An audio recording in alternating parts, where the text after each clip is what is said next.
Sky, huh? Yeah, normally we do these kind of stories back in June, but this year, yesterday, the first time that we hit 100 this year. So a late start, so hopefully it won't be too bad.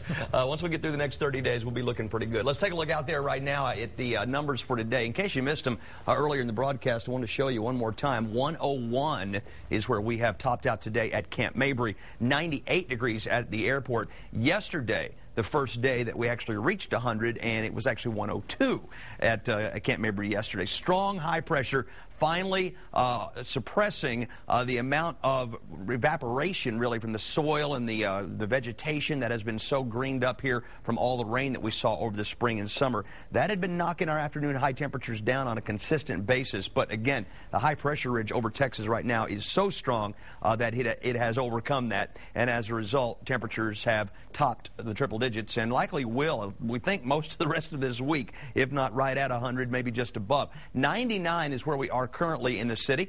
Clear skies at 8 o'clock, clear and 95, and at 10 o'clock, dipping below 90 degrees for the first time since early afternoon or late morning. 100 degrees out in Llano right now. It's 100 degrees also officially in Georgetown at the airport there. At 95 in LaGrange and 95 in Giddings, 97 degrees in Lockhart.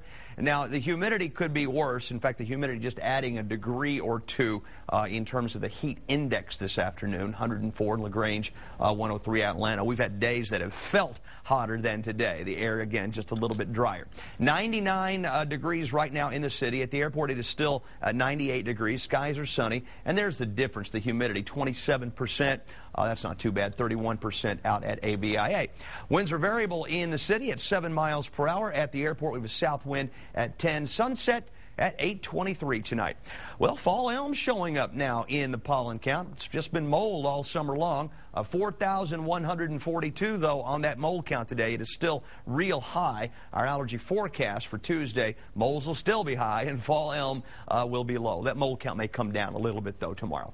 Up in Dallas, baking today at 103 degrees, 104 in San Angelo, 100 degrees in Midland, 96 degrees in the Houston area, and there is hardly a cloud in the sky in Texas today as the large high-pressure ridge is situated pretty much right on top of us. And that's not going to change much this week. We will continue to see a big broad ridge of high pressure covering most of the southern U.S., just keeping us blazing hot through the week and into the weekend.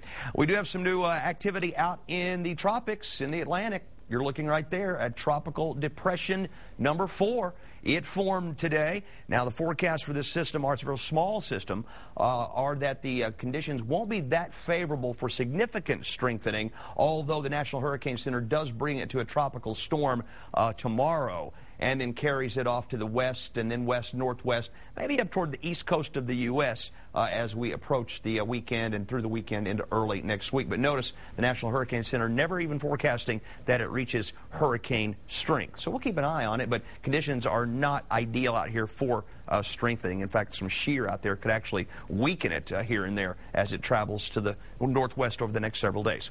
All right, here are the low temperatures tonight, low and mid-70s, fairly average. I'm afraid our high temperatures tomorrow will be above average again. For the third day in a row, we're likely to hit 100 degrees or hotter in most locations.